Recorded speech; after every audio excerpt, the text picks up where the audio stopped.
The road to success is not straight. There is a curve called failure, a loop called confusion, speed bumps called friends, red lights called enemies, caution lights called family. You will have flat tires called jobs. But if you have a spare called determination, an engine called perseverance, a driver called willpower, you will make it to a place called success. I'm Michelle Yu of Team Flash Out Korea.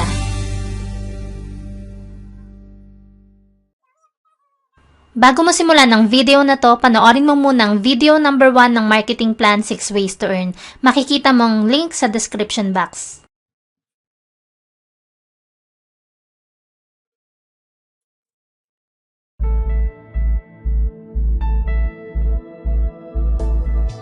Sa first video na i-discuss na natin ang retailing, direct referral bonus, at match sales bonus. Ngayon, magpatuloy naman tayo sa unilevel bonus. Heto ang video number 2 ng AIM Global Marketing Plan 6 Ways to Earn.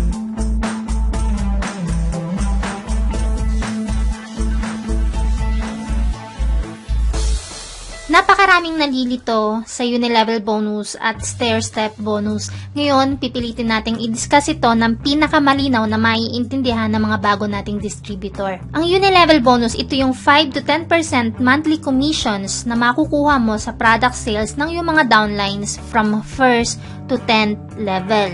So, dito po hindi natin pinag-uusapan ng sales match. Hindi natin kailangan dito ng formula na 1,200 points left at 1,200 points right para kumita ka. Ang pinag-uusapan po natin dito ay rebates. At dito sa unilevel bonus, kahit wala ka pang position, maaari kang kumita. Basta meron ka ng mga members at yung mga members mo nagre-reorder, siguradong makakakuha ka ng unilevel bonus monthly commissions. 10% ang maaaring mong maging commissions sa lahat ng reorders ng direct downline mo, ibig sabihin, ikaw ang sponsor ng member, at 5% naman ang commissions na makukuha mo sa lahat ng reorders ng members ng member mo. Again, 10% ang makukuha mong commission sa lahat ng direct members mo at 5% naman ang makukuha mong commission sa lahat ng members mo kapag sila ay nagre-reorder ng products. Huwag natin kalimutan na sa unilevel, ang tinutukoy natin dito ay 1st to 10th level lang ng mga distributors under you. Hindi ito hanggang sa kaduluduluhan ng mga members mo.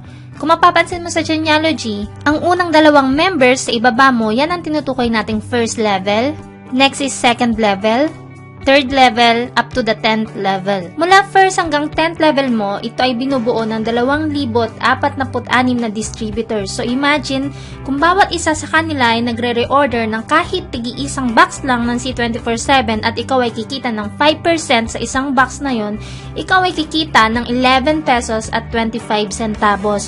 Imagine na lang kung bawat isa sa kanila ay magre-reorder ng 1 box, magkano kaya pwede mong kitain sa commission lang? Ipagpalagay natin na 100 sa mahigit 2,000 distributors na to ang nagme-maintain ng tig sa 10 box ng C24/7 sa loob ng isang buwan. At sa bawat box na bibilhin nila, ikaw ay may 5%. Alam mo ba na ikaw ay maaaring kumita ng 11,250 pesos sa commission lang? Worst case scenario pa yan. Kasi maraming leaders ang nagre-reorder din ng ibang products, katulad ng Perfect White, ng Liven Coffee, White Light, Complete, Colidus. Kaya sa unilevel bonus pa lang, malaki na ang maaari mong kitain dito sa AIM Global. At ang kagandahan dito sa unilevel, kahit isang leg mo lang ang active, maaari ka pa rin magkaroon ng commissions. Dahil tulad ng nabanggit ko kanina, ang tinutukoy po natin dito ay rebates at hindi match sales. Paano kung si Upline may ibinigay sa yung spillover? Ang tanong mo ngayon, meron ba akong kikitain sa lahat ng reorders ng spillover na inilagay sa ibaba ko? Ipaliwanag muna natin ano bang ibig sabihin ng spillover. Halimbawa, si upline mo, meron siyang na-invite na kakilala niya at yung kakilala niya, inilagay niya sa ibaba mo para maging member mo or downline, ang tawag doon ay spillover. Ibig sabihin, hindi man ikaw ang sponsor, hindi man ikaw ang nag-invite, basta inilagay sa ibaba mo, ginawang spillover sa'yo, member mo pa rin siya. Lagi nating tatandaan na ang kagandahan ng may spillover sa'yo, lahat ng kilos ng member na to, may pakinabang sa'yo bilang upline niya. Lahat ng reorders, meron kang commissions, at lahat ng ma-invite niya, maaaring kang kumita sa match sales bonus. Basta magkaroon ng pair sa'yo. Kaya kung si upline may inilagay na spillover sa'yo, aba, pasalamatan mo. Kasi para ka na rin nakapag-invite at tinutulungan ka ni upline na mabilis mapalaki ang network mo. Alright, for example, si spillover, nagre-reorder siya ng products. ikaw bilang upline niya, meron kang kikitain 5% sa lahat ng reorders ni spillover. Pero wag natin kalimutan na bago natin ma-enjoy ang unilevel commissions, dapat meron tayong product maintenance every month. Importante ito kung gusto mo magkaroon ng commissions sa unilevel at stairstep. Every month, dapat meron kang total of 0.33 positional points. Maaaring combination ng 2 box ng C24/7 or 2 box ng complete or combination ng kahit anong products ng In Global na merong total of 0.33 positional points. Ang bawat product ay may kanya-kanyang positional points at ito naman yung dami kung ilan ang dapat mong bilhin sa loob ng isang buwan para ma-reach mo yung 0.33 positional points at makakuha ka ng commissions sa lahat ng reorders ng mga members mo or downline. I'm sure pumapasok sa isip mo ngayon ang katanungan na tuwing kailan ako dapat magpasok ng product maintenance ko every month. Sa totoo lang, walang problema kahit anong araw mo ipasok ang iyong product maintenance. Maaari kang magpasok sa first day of the month,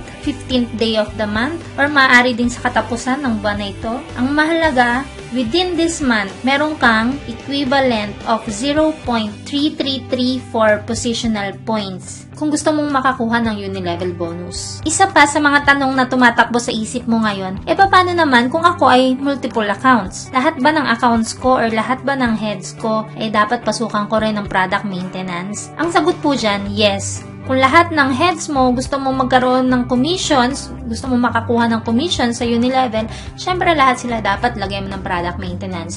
Pero kung halimbawa naman nagsisimula ka pa lang at iilan pa lang din naman ng members mo at kapos ka pa sa budget mo para sa product maintenance, maaari din naman mamili ka lang sa mga heads mo kung alin doon ang gusto mong lagyan. Pero take note, kung alin lang ang nilagyan mo ng product maintenance every month, syempre yun lang din ang makakakuha ng commissions. Kung maglalagin ka sa webpage mo or yung tinatawag natin data tracking center, yung Facebook nating mga distributors, dito mo makikita ang total unilevel earnings na meron ka na pumasok sa'yo simula na nagsimula ka up to now. Ibig sabihin, ito yung kabuang kinita mo sa unilevel commissions. At pumapasok ang commissions natin sa unilevel at stairstep every 15th of the month. Sa totoo lang, ito ang lagi kong inaabangan tuwing 15 ng buwan kasi ang sarap ng may bonus, hindi ba? Okay, magpunta naman tayo sa stairstep bonus.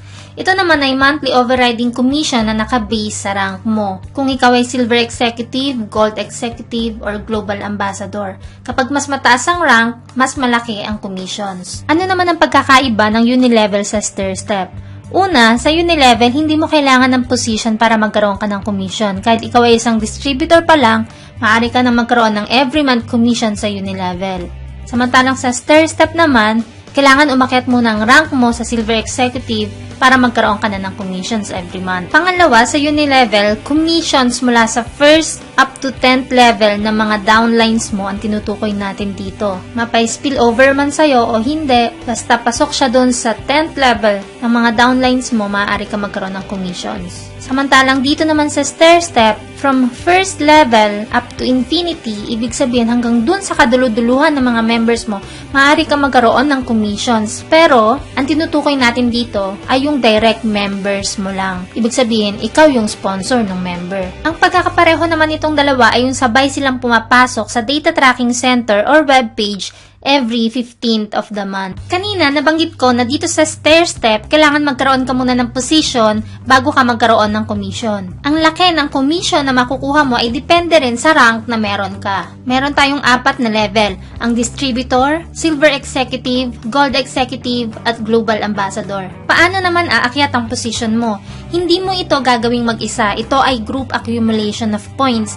Ibig sabihin, ito ay points na naipon mula sa reorders mo at sa reorder ng buong team mo. Kung ikaw ay bagong register sa In Global, ang tawag sa'yo ay distributor. Kapag ikaw naman ay nakaipon ng 10 positional points, aakyat na ang rank mo sa Silver Executive. At kapag ikaw ay nakaipon ng 100 positional points, aakyat naman ang rank mo sa Gold Executive at aakyat ang rank mo sa Global Ambassador kapag ikaw naman ay nakaipon ng 1,000 group positional points. Kapag umakyat na ang position mo sa Silver Executive, magkakaroon ka na ng 10% commission sa lahat ng distributors under your team. Kung ikaw naman ay maging Gold Executive, magkakaroon ka na ng 20% commission sa lahat ng distributors plus 10% commission sa lahat ng Silver Executives sa loob ng team mo. At kapag na-reach mo ang Global Ambassador rank, meron kang 30% commission sa mga distributors, plus 20% commissions sa mga Silver Executive, plus 10% commission sa mga Gold Executive.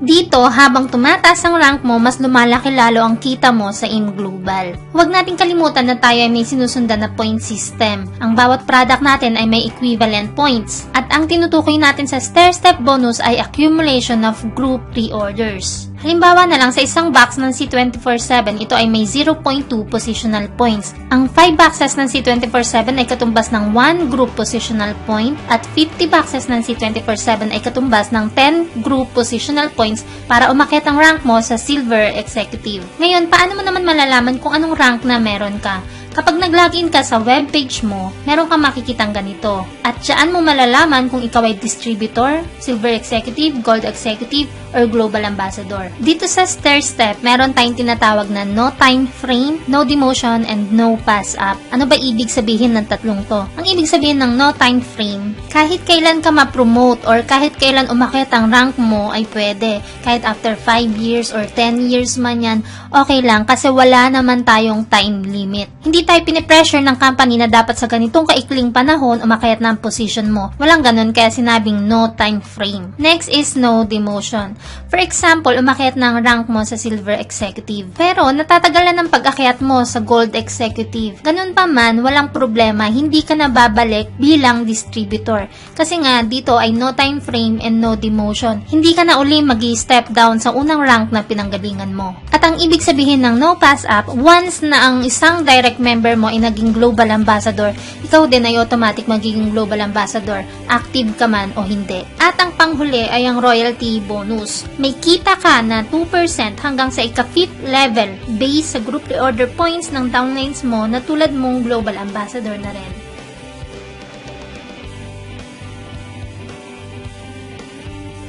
Bukod pa dyan, meron din tayong tinatawag na travel incentives kung saan pwede kang ma-qualify sa mga free trips ng AIM Global, all expense paid with pocket money pa.